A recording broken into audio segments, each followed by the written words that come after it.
so I have made this plow truck, mud truck. It's like basically a do-all everyday truck.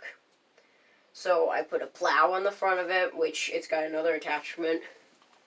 Like, I'll talk about that one in a second, but it's got like a kind of a wedge plow, I guess you'd call it. And it's got this like snow plow. It drops down. It can go up and down. It locks up with this pin here.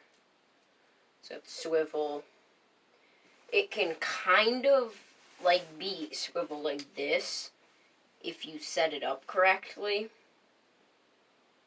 So you need to drop this and then pull this forward a little bit, and it can kind of swivel side to side. But I mean, it doesn't work that great, so I just leave it like this.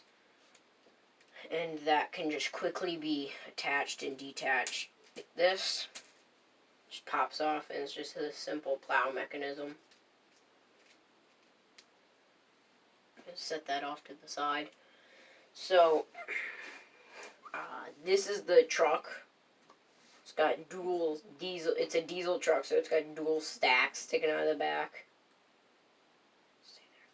Dual stacks, that's what these are. See them both.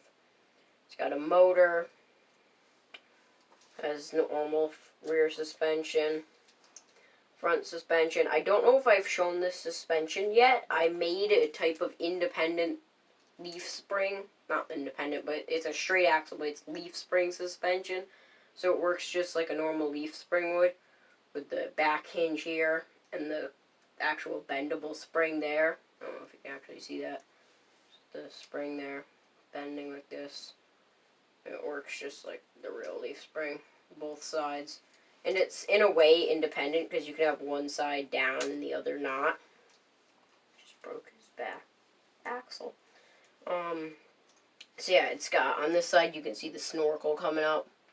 It's got dual jacks on the hood. It's got chains that are looped around because, in my opinion, if you can see, let me hold it up to the camera, like this. It's got an eye and another eye and like nose holes, so it looks kind of like a dragon. You might be able to see that, I don't know.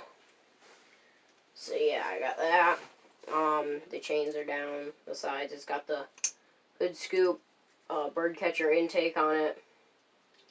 It's not a normal single chain going up at an angle following these two rods. Normally I have it go up and attach to this rod so that when the suspension compresses it doesn't put slack in the chains.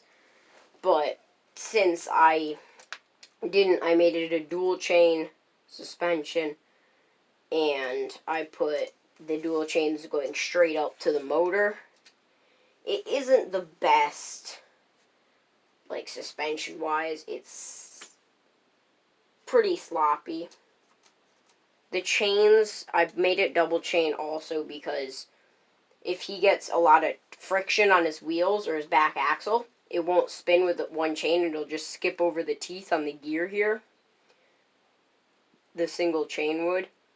But I put double chain and it hasn't for me yet. And I've done all the tests I've done with the other one so far, so it should be fine. I've got dual racing flags on the back.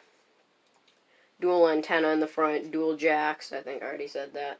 It's got working driver's door and a working passenger's door. Now you'll notice they're different. And because this has the filled in space at the top of it, and this is open, because this one's supposed to represent like an open window, and this one's supposed to be a closed window. I like this one better because it just looks more like a door.